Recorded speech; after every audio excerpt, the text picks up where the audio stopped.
welcome to the Discourse KE. My name is Emmanuel Momadi. Today we are going to talk about women, power, politics, and leadership. And my guest today is Chenyenyozi, an opinionated young leader and also a feminist, I could say.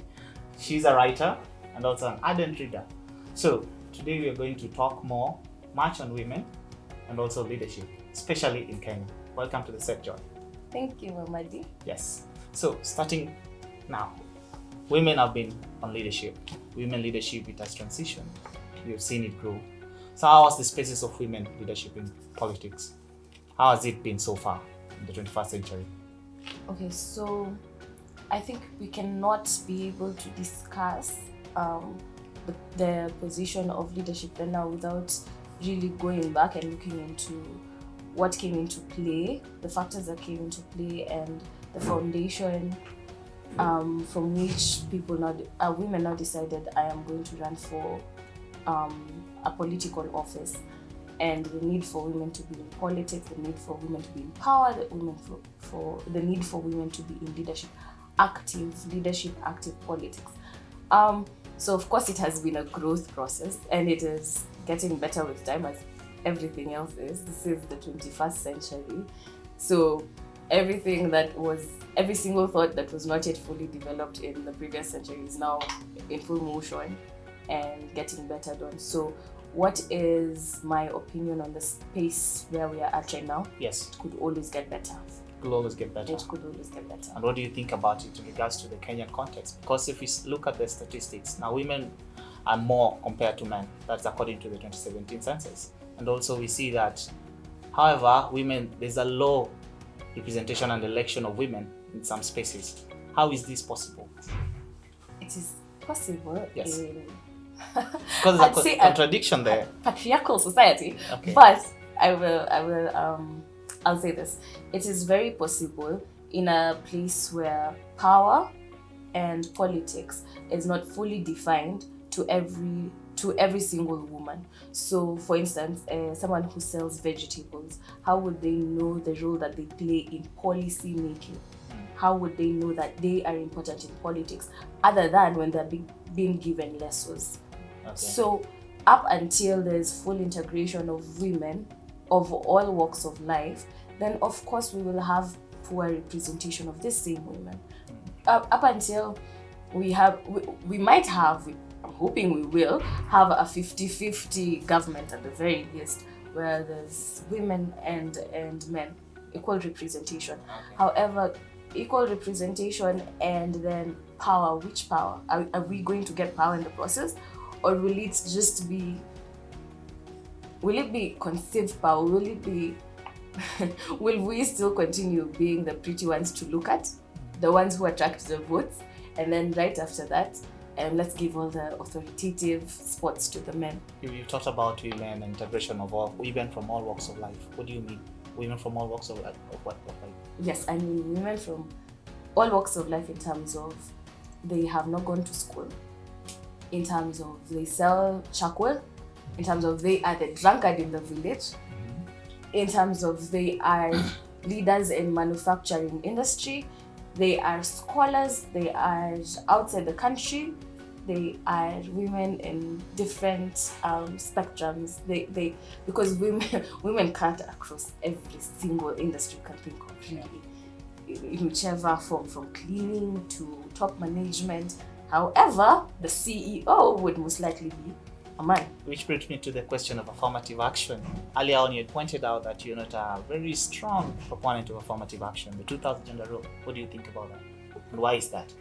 Okay, so I think that the affirmative action was placed there to be a stepping stone. Okay. Up until it is utilized, like every other policy and law made, it will just remain to be that 2/3 gender role. I will have a child and this child will know 2/3 gender role. What does that mean? Oh, it means 50-50. What does that actually look like? She might never get to find that out. Okay. So if we're going to be here speaking about affirmative action, then let it be actual action. Okay. I am not saying that having the elected the nominated post is a cancellation of every single thing, and it means nothing. No. Yes. That is power by itself. It is a very grand move by itself. However, other than just nominating women and looking for women when you need votes and when you need something to happen in the grassroots level, what else are these women being able to bring on the table? So when you talk about the 2/3 gender rule, I am not opposed to it. No, I am simply saying it needs to have action accompanying it, and this action has to come with power. Otherwise, we'll have a parliament like the Rwandan one, where we can see very many women, but then the moment a lady posts nudes on the internet, they're going to be arrested. You've talked about action. What kind of actions are you talking about here? I am speaking about women being elected, women running for this elective post, resources being available to these women. And resources is not just money, it is even just telling someone, you have my endorsement. And teaching them, being able to educate a woman from the time that she's small, that you know what, she too can run for an elective post and she will get elected. And I think women such as Naisula are doing such a beautiful job of passing this message on, that you can run for election and you will get elected, and it's beautiful.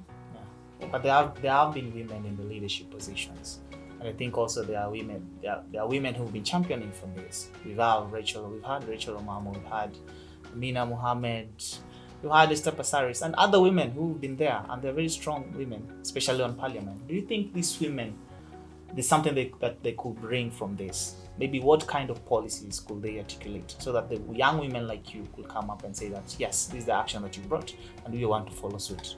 First off, I think what these women have done in their spaces already, just being there, is commendable, first of all. Second, I do think that they are seen and very active in the spaces. For instance, Rachel Omamo is seen as I do not know how independent her decisions would be. However, she is seen as a very strong figure. So even just by having her there and seeing her there is a strong message. It sends a very strong message to every single person who's scrolling. These women who are in power, who have been in power, are the same ones who are paving way for a generation of women. So what do I think they could do to make it better? They could put aside their differences and speak in one voice. It is a very hard thing to do for women, and I think that's where we get sidelined, because we have different belief systems and different approaches to life. But I think we can the women in power can educate each other, come into an agreement, and then they can have us coming on board and saying, look, this is the voice that women speak. Yes. Yeah. Also taking you back to the point of the action, we saw that we have a position of women representatives, 47 of them in the 47 counties. And there has been a public concern about this. Some have said that these women representatives, these are the just position that they were given, sort of. They didn't really earn it. And they haven't done much. People have said that. So what do you think about this position, the women representative position? If you create, if there's a chef, and this is not a very huge restaurant, and then you invite an assistant chef to come and help the chef, and you don't quite tell them this is exactly what you do, and then in the process of having an assistant chef, you have an assistant chef, right? So first the lines are blurred. What exactly is it that the women chef is doing that is not a replication of the duties that are already there? These positions should not be done, in my opinion, they should not be done away with, because they give a stepping stone for young people, and that is very important. However, we need to have defined roles that will not be duplicated over time, and in the same roles in government over and over and over. So your concern is that there's not been a clear redundancy, and there's no clear definition of who will do what in terms of the women representative. Okay, and also how effective can the representation on the matters of policy, how effective can women be? Very effective. Yes. very effective, because I believe that education is key in whatever we drive. So as long as there is an aspect of education, as long as there is an aspect of enabling people, providing resources in terms of information, in terms of internet, in terms of access to health, in terms of just being told that, you know what, you have a right to your own health, you have a right to your own reproductive health even. As long as we have this information being driven, then I think every single policy that is trying to be passed it won't be so hard for people to understand what is being driven home, if they can actually see it, if they are educated about it, genuinely educated about it. Someone taking time to say, look, Joy, this is what this policy means for you. When the whole issue COVID-19 started, and then, after the first cases in Kenya, Yes. there were this restrictions and regulations and everything that was thrown into the mix, yeah. And then with time, all these things are just, changing. But here's the thing: some restrictions are being made much more stringent, and others are being like, guess what? Mm-hmm. Either way, did someone say this is why? Wash your hands, and this is why. You'll not be going to the clubs, and this is why. So I understood it from that point. Mm-hmm. Once it was broken down to me, Joy, your role in this is this particular thing. So you're saying it has not been broken down, the leadership aspect, it has not been broken down, and also education, you pointed out, it has not been broken down to the women to understand it. Policies, just not only the leadership access, Yes. and the information on the leadership. Yes. No, it is about the policies, about their roles, and everything in between. Okay. So once it is broken down properly, we will be able to plug in every single one. If someone is in primary and there's something, say a course in leadership, Yes. a course in politics, a course in policies that is even maybe mandatory when you're in class 6 in primary, and you get into high school and you can get to choose to study policies and leadership, then we will have people understanding what some things mean to them. What does a 2% tax reduction mean for me? Okay. Break it down. Does it mean one more nyanya or less nyanya? What does that mean? Just break it down. Okay. Yeah. And also, now coming back to the women leaders, we also had Anne Waiguru. There are leaders who their conduct has been questioned. Let's say Anne Waiguru, the Honorable Anne Waiguru. Yeah, we saw that she was facing the other day. She was almost being elected out as the leader of Kirinyaga, the governor of Kirinyaga, and she was acquitted. Now people are comparing this to Waititu, saying that women have it easy compared to men. What do you think about that? I think that is a very unfair assessment, because I will ask this: how many men have been in leadership scandals? Look at your president. And who's asking these questions? And why then choose this one particular person and say she is a representative of all women? People are saying that because we could see from the background the corruption in terms of NYA scandal. Yes, Does this sound like a very familiar trend across both gender divides? Well, it depends. I can't really answer that. What does it depend on? Because for as long as I can remember, Yes. and please believe me, I am not speaking for looting of public funds. I am not speaking for unjust conduct and unfair conduct and bad conduct. No. What I am speaking for is the same authority that people and the same criteria used to judge women, let that be the exact same one being used to judge men. So was it fair for her to be acquitted? That is something else altogether. Because that is my opinion. But my opinion is no, it was not fair. That is in my opinion. Okay. And in the same breath, it is not fair for very many male leaders to have been let scot-free and for instance, just something as visual, and everyone saw this, but all of a sudden we cannot speak about a shootout and we cannot speak about certain persons who are involved in a certain shootout, that so a certain person bedridden and a certain person's life crumble. So that if we cannot speak about that, we're not using the exact same pedestal to judge and say this is wrong character, then why are we speaking about women in the exact same tone? Do you have any male leaders in mind that have been used? No, they have been let scot-free? Well, I cannot think of one just now. Even with the example they've just given, none comes to mind. Okay.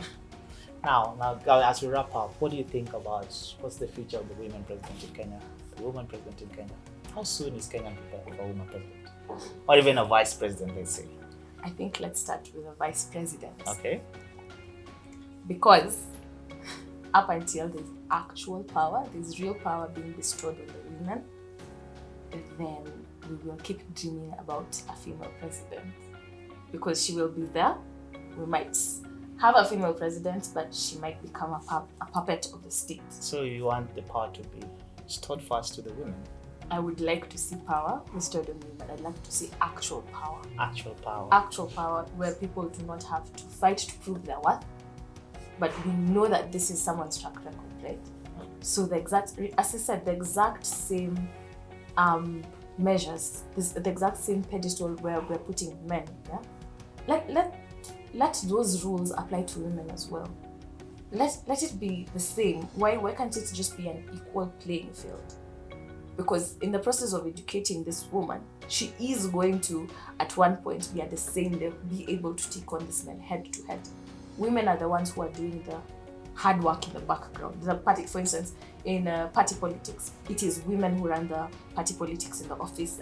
Think about the campaign strategy, think about how to get the funds, the very good fundraisers as well, and so they're taken on board. But once it gets to the actual part where actual power can be bestowed upon someone, then it becomes a whole issue. So you're saying that the field is not playing? It's not on the levelized? Mm-hmm. Okay, how can that be brought to be levelized? I am a huge proponent of, as I have said over and over, education.